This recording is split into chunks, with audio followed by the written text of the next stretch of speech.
So I'm thinking of switching to Sony.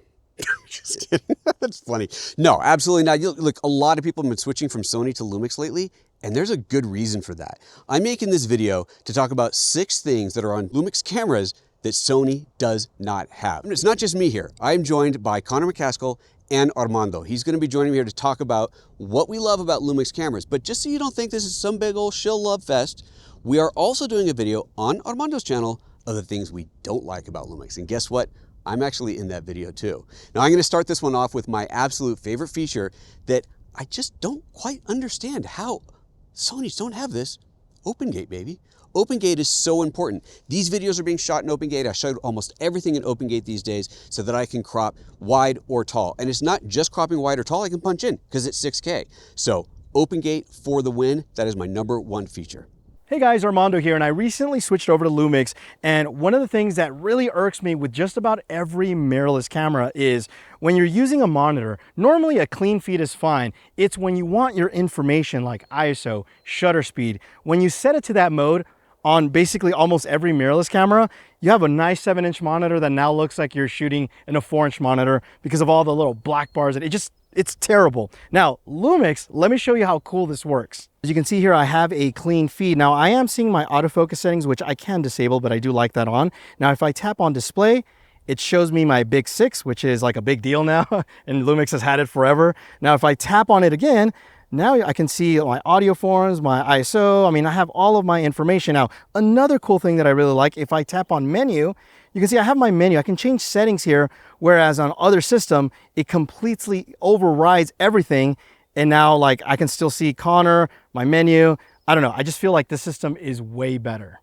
Hey guys, my name's Connor McCaskill, and kind of piggybacking off of what PhotoJoseph was saying with OpenGate, which is definitely my favorite of these options, there are a ton of different record quality modes that you can pick from. You have ProRes RAW, if that's something that you use, but then you also have 422 4K. You can do 6K OpenGate, 420 10-bit. It's honestly pretty crazy going through it.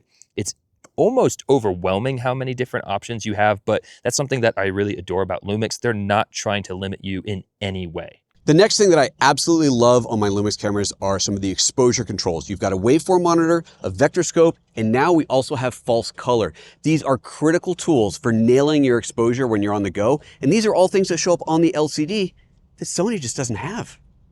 Now, this one might seem like a minor one, but for me, it's actually a big deal. There's a switch here called lock. Oftentimes when I'm running and gunning, I can accidentally move this dial or push a button, or sometimes when I have like the rig that actually Connor's using, I usually operate right here. I like to have the display on, but maybe my shirt or something taps it in. I want to disable those. So I can actually tell the camera, hey, when I have this lock switch enabled, disable these features because it helps me from accidentally ruining my footage.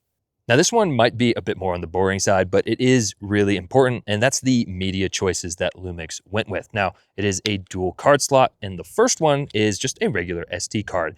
Now, why SD? Well, honestly, it's just kind of the overall standard. Everyone uses SD cards, and plus, my MacBook has an SD card reader, which makes it ultra convenient. But this camera is capable of some pretty dang high quality modes, so we need a much faster card option, and for that, they went with CFExpress B cards.